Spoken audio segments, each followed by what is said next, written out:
Namaskar my dear friends. So as we have already seen FPGA power supply design using one of the quad low noise buck regulator. So this was ADP 5014. Okay. We have already seen the target devices for FPGAs were AMD Spartan 7 and AMD RTX 7. We have also used this particular device ADP 5014 power supply for powering up the FPGAs XC7S50 and XC7A50T, okay, in two of the applications. We have already designed this particular FPGA power supply design, and we have seen this was my power supply input, which was 5 volt, and the power supply outputs were 1 volt, and this was 1.8 volt, which was VCC auxiliary voltage. This is 3.3 volt, and one more 3.3 volt. I have just kept it for convenience. This was actually 2.5 volt, okay, in our actual design. So alright, this particular design we have already done, and you have understood all the parameters and all the like different components design, how to set the setting voltage output settings using VSET pin or feedback pin, how to select the inductors and everything, right? So what we'll do now is we'll try to understand two more application. One will be for FPGA, another will be for RF transceiver, using this particular device datasheet which is there by analog devices, and we will try to analyze that particular power supply design for the FPGAs and RF transceiver, and we will try to understand how we can analyze or how we can get depth knowledge about this particular design. Okay, so let me open the data sheet. Once we see the data sheet, what we have is analog devices. We have ADP 5014, and it is integrated power supply solution with quad low noise buck regulator. Now the two solutions that is given by analog devices is here, and as you can see, we will start with the power supply outputs. So outputs are 1.2 volt, 2.5 volt, 1.5 volt and 3.3 volt. Okay, so 1.2 volt, then 2.5 volt, and then 1.5 volt and 3.3 volt. So this is the settings. Okay, now let us try to start with the design. Like how it is going to start with is, first of all, it is going to set the switching frequency by setting the value of RT resistor. So it has been set with 82.5 kilohertz. This is going 82.5 kilo ohm. So it is going to set the switching frequency to 1200 kilohertz, okay, or 1.2 megahertz. Now it has been set enable all pin, so it has been enabled all by everything. Okay, another one is it has a delay time between channel 1 and channel 2 by 0 ohm. So as you have seen, settings of delay between channel 1 and channel 2 by 0 ohm, it was first order and second order. So it means channel 1 will be first and channel 2 will be second. Okay, so that is one understanding. So this is my going to be my channel number 1, this is going to be my number 2 with 6 millisecond delay. Coming to the fact that underlock voltage output, okay, is fine, that is fine. Then for the delay between channel 3 and channel 4 is 26.1 kilo ohm. So 26.1 kilo ohm it was set, and you had seen in the like previous session with 26.1 kilo ohm the settings will be order 3 and order 3 both. So third order and third order both will be there for channel 3 and channel 3. Okay, sorry, channel 4. So channel 3 and channel 4 will be order 3 3, sorry, order 2 and 3. Okay, so that is what. Let me just cross check once from the data sheet. So as you have seen the setting of the resistors, so this was the order setting resistor of DL12. So DL12 is 0, it means first order, second order, and DL34 is by the resistor 26.1 kilo ohm, that is second order and third order. Okay, so channel 1 is first order, second order is channel 2, then channel 3 is again second order. So second both, right, and then third order is your channel 4. Good. Now coming back to the power supply, so power supply is 5 volt input, okay, with the proper 10 microfarad and 1 microfarad capacitors input. Now setting the voltage output is by VSET 1. So since Vset 1 is, you can see it is 1.2 volt, so 1.2 volt can be set by Vset pin through reference voltage output. So reference voltage output is 2 volts. So as you can see, we have 2 volt into 20 kilo ohm divided by 20 plus 13.3, so that is going to come up with 1.2 volt. Okay, so this is how we can set the output for channel 1, which is 1.2 volt. Got it? Coming back to next one, the input voltage for power supply input 2 is again by the capacitor, then power supply input 3, then power supply input 4. All of them have been set properly. Then we have the voltage output setting for channel 2. Okay, so V set channel 2, you can see Vref. So Vref is directly setting the channel 2. It means it is going to set the channel 2 voltage as at, okay, so channel 2 voltage will be set by V feedback pin. Okay, because Vref is directly connected to Vset 2 pin. So Vset 2 pin is not actually, I mean, the output of second channel is not going to set by Vset pin, it will be set by feedback pin. And as you can see, FB pin 2 is going to set with R top and R bottom. So this is going to set with 2 times 1 plus, like 2 means the voltage reference. So 2 into 1 plus 4.99 divided by 20, so that is going to come up with 2.5 volts. So 2.5 volt is channel output 2. Coming back to channel 3, so this is going to be again V reference into 20 by 20 plus 6.55, that is 2 into 20 by 6.55 plus 20, that is going to come up with 1.5 volt. Okay, so channel setting 3 is 1.5 volt. Channel setting 4 is 3.3 volts, so it will be set by feedback pin because Vref is directly connected to Vset 4. So as you can see, FB4 has been setting the voltage output of channel 4, which is going to be 3.3 volt. How? This will be V reference, that is 2 volt into 1 plus R top by R bottom, so that is 13 by 20. So that is going to come up 2 multiplied by 1.65, which is going to be 3.3. So all the 4 voltage settings has been done.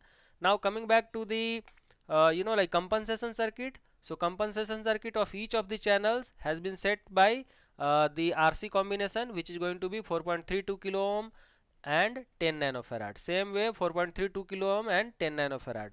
So channel 1, then channel 2, channel 3 and channel 4. So all the 4 compensations have been completed properly. You can see for channel 4 it has been changed, which is 6.04 kilo ohm. Okay, now let us try to see the as they have mentioned already, V reference must be connected with 0.47 microfarad capacitor. If you want, you can increase this value, otherwise you can keep 0.47 microfarad capacitance. Now coming back to the current setting of each of the channel, so it has been set by 0 ohm resistor in config 1. It means channel 1 will be having 4 ampere capacity, channel 2 will be having 4 ampere capacity, channel 3 will be having 2 ampere, and channel 4 will also be having 2 ampere. So this is what will be set by like CFG resistor, which is 0 ohm. Coming back to configuration 2, so which is set to 31.6 kilo ohm, it means it is in sequence mode. Okay, so that's the reason this sequence mode is going to be set, and this is how we are going to put down resistance between DL12 and DL34. Okay, good. We have GPIO. If you want, you can utilize it for your GPIO purpose. Basically you can go ahead with power good indication. Okay, so it will be high when the outputs are all stable. Okay, now the inductor values has been set based on the peak current requirement. So 0.8 microhenry for channel 1, then 0.8 microhenry again for channel 2, and 1.5 microhenry, which was designed in my previous session itself. So it was 1.5 microhenry. Okay, and same way channel 4 is 1.5 microhenry. Now coming back to the output, so as you can see 1.2 volt has been supplied to the V core, that is VCC INT you can consider for this particular FPGA. 2.5 volt is acting as a auxiliary voltage, okay, for this particular FPGA, and 1.5 volt is acting as IO voltage for any of the banks that is there, and at the same time you can see 3.3 volt also is being used for some flash memory. One more thing you can do is 3.3 volt also can be used as some IOs of this particular FPGA, but right now it is showing here it is IOs as 1.5 volt. So it doesn't matter, just it is an example of how it is going to give you. Now as you see the power supply sequencing, so channel 1, channel 2, channel 3 and channel 4. So as I told you, channel 1 was 1, channel 2 was 2 and channel 3 was again 2 and channel 4 was 3. So if you see the diagram, channel 1 is starting first and channel 2 and 3 both are starting 2 2. So this will be first and this will be second and second both, and channel 4 will be third order. Okay, and you can see the delay between first channel and second and third channel will be 6 millisecond, and similar to that it will be 12 millisecond for fourth channel. So this is the complete design for one of the typical application that was given by Analog Devices for one of the best IC, which is ADP 5014. Okay, so hope you have a good idea about this particular like a power supply design for your FPGA application. If you do need to like change some of the parameters or some of the values that you want to change, or if you want to set up some different output voltage, or maybe if you want to have some other particular like output sequences, you can put down your queries in the comment box and I shall be able to provide you the exact values of the like feedback resistances, or maybe how to tweak the particular component for your desired outputs. Okay, so this is one of the understanding. And at the same time I'll suggest you the input capacitances and all also can be varied. It can be put little bit higher values so that you don't land up into like improper outputs, and at the same time output capacitor also can be increased. So for that you have to like put down your queries in the comment box and we shall be able to give you exact answer for your desired application. Let us now try to move to another application. This is first application. We'll try to move to another application that is given by Analog Devices itself. So this is for RF transceiver. Okay, and as you can see we have already discussed my switching frequency was set by this thing. It is again enabled by all of them together. Either you can put it directly through like your 5 volt signal and it will be enabled directly. And this has been set delay time between channel 1 and channel 2, which is 17.8 kilo ohm. Okay, so channel 1, channel 2, I'll write out the channel 3 and channel 4. Now we'll see what is like value for 17.8 kilo ohm and DL34, that is 56.2 kilo ohm. So if we see the table, we can see 17.8 kilo ohm is second order and first order. So channel 1 is second order, channel 2 is first order. Okay, and then 56.2 is third order and third order. Okay, so second, first, third, third. Okay, so if you see that way, second, third, first, sorry, I forgot, second, first, third, third. So this is second, first, third, third. Okay, it means channel 3 and channel 4 will be starting third, channel 2 will be starting first and channel 1 will be starting second. Got it? Okay, now setting up the voltages, as you can see so let me just show the like channel outputs sequence in this diagram. So you can see 1.3 volt. So let me just show you what is the output voltage of each channel. Okay, so channel 1 output voltage is how much? 1.3 volt. So this is 1.3 volt. Then channel 2 output voltage again 1.3 volt. So 1.3 volt. So this is my analog value. Okay, and this is my digital value. Got it? Then this is 3.3 volt. Channel 3 is 3.3 volt. And we have channel 4 which is going to be 1.8 volt. So 1.8 volt is this one. Now as you can see, channel 2 should start first, that is digital should start first. Okay, so channel 2 is starting first, which is going to be digital. Okay, so this is my channel 2, and then channel 1 is going to start second, that is my like channel 1. Let me just write down something like this. First one is channel 2, then this is channel 1, and then this is channel 3 and channel 4 both, which is starting at third. So this is going to be starting at first, this is second, and this is third, both. So this is how you have a power sequencing like methodology. And one more thing you can see, whichever channel start first stops last. Okay, same way whichever channel starts last stops first. Okay, so this has stopped first, then this started second, this stopped second. Okay, so this is how it happens.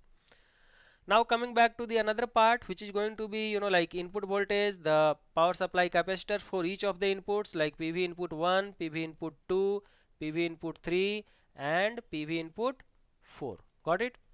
Next, coming back to the compensation.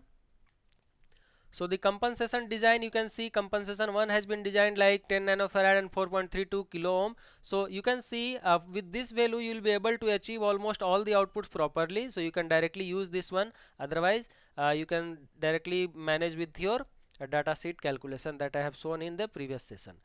Then channel 2 is also compensated with the same value. Channel 3 has been changed with 6.04 kilo ohm and 18 nanofarad, and channel 4 is again 15 nanofarad and 4.32 kilo ohm. Okay, now setting up the values of output voltage. So let me just increase the settings. So as you can see, setting of the output voltage of channel 1 is set by Vset1, which is going to be V reference multiplied by 20 kilo ohm, that is down one. Okay, divided by 20 plus 10.7, so that is going to give you 1.3 volt. Okay, same way you can see Vset2, that is set for Vset output voltage 1. Okay, sorry, output voltage of channel 2. So this is also same 10.7 kilo ohm and 20 kilo ohm. It means it is going to give you again 1.3 volt for channel 2 as well. So you can see channel 1 is 1.3 volt, channel 2 is also 1.3 volt. Okay, now coming back to channel 3. So channel 3 is actually 3.3 volts, so it will not be set by Vset pin because Vset pin will be directly connected to Vref. Okay, so if you see, channel 3 has been set by feedback pin and it will be set how? V reference into, that is 2 plus 2 into 1 plus RF, I mean R top by R bottom, that is 13 by 20. So that is going to come up 2 into 1.65 is equal to 3.3 volt. Okay, now coming back to channel 4, which is 1.8 volt, which is less than 2 volt, it means it will be set by Vset pin. So Vset pin has been set as is going to set the output voltage of channel 4, which is going to be how much? 2 multiplied by this down is 20 divided by 20 plus 2.21, which is going to be how much? 40 by 22.21, that is going to give you 1.8 volt. Okay, so that's all. So this is how voltage setting is complete.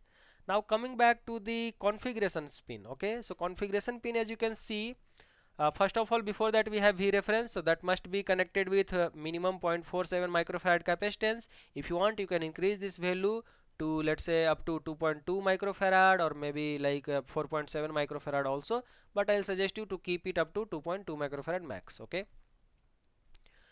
configuration pin is grounded with 0 ohm resistance. It means all the channel having the output current capability of like 4 ampere, 4 ampere, 2 ampere, 2 ampere. Okay, so channel 1 will be 4 ampere, then channel 2 will be 4 ampere, channel 3 will be 2 ampere, and channel 4 will be also 2 ampere.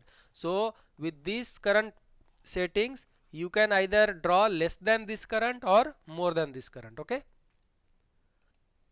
not more than this current, like less than this current you can draw from each of the channels. Okay, so let's say channel 1 is set for 4 ampere, it means it is going to draw less than 4 ampere, that is 3000 milliamperes. That's the reason you have to understand. Okay, one more thing, channel configuration 2 is set to 31.6 kilo ohm, which was set for sequence mode. Okay, so as you can see in the PPT, I will show you. For 31.6 kilo ohm, it is sequence mode with the timer is x1 times, and it is FPWM with under voltage lockout. Got it?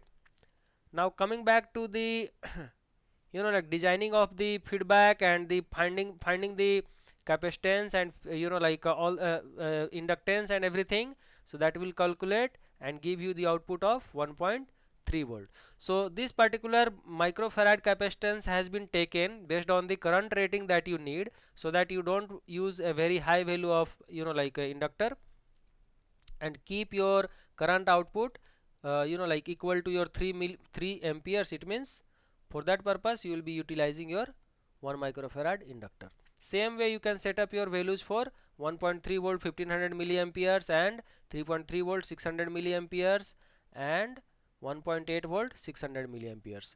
So this is how the complete design was there for this particular RF transceiver, and the requirement was 1.3 volt, 1.3 volt, 3.3 volt, and 1.8 volt. So if you do like have any requirement or any other particular voltage that is needed for your particular supply design, then you can put down your questions in the comment box, and we shall be able to come up with the exact answers for your question.